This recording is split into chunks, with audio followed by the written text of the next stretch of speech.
Recording studio Samastipur Sheikhpura.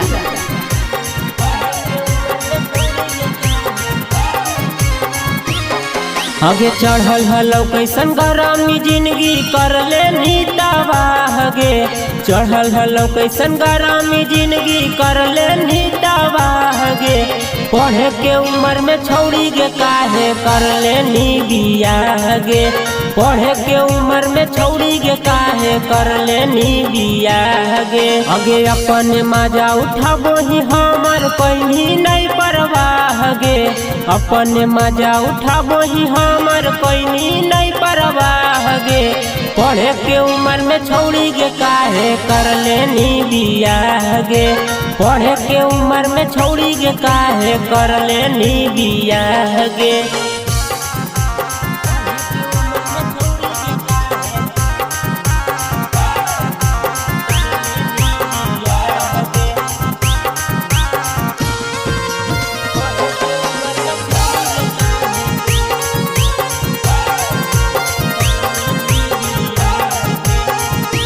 अभी छोटे छोटे खेलवना हलो 16 के उम्र। कुछ दिन और काहे छौड़ी नहीं कहीं गे सबर। अभी छोटे छोटे खेलवना हलो 16 के उम्र। कुछ दिन और काहे छौड़ी नहीं कहीं गे सबर। आगे हम न जानलियो एकाएक बदल ले भी तू राहगे। हम न जानलियो एकाएक बदल ले भी तू राहगे। पढ़े के उम्र में छौड़ी गे काहे कर ले नी बियाहगे।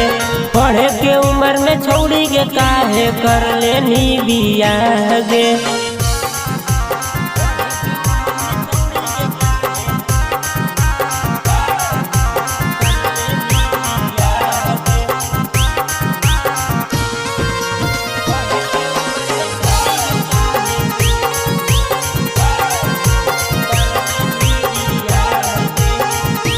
हे गे स्कूल ड्रेस पहने के उम्र में पहनो ही साया साड़ी।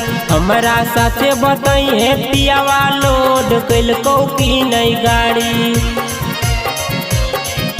हे गे स्कूल ड्रेस पहने के उम्र में पहनो ही साया साड़ी। हमारा साथे बताई है पियावा लोड कैल की नई गाड़ी। आगे गुड्डू दीवाना के देखी के तोरा चलो हो नहीं ठाहगे। साहिल रीति के देखी के तोरा चलो हो नहीं ठाहगे। पढ़े के उम्र में छौड़ी गे काहे कर ले नी बियाहगे। पढ़े के उम्र में छौड़ी गे काहे कर ले नी बियाहगे।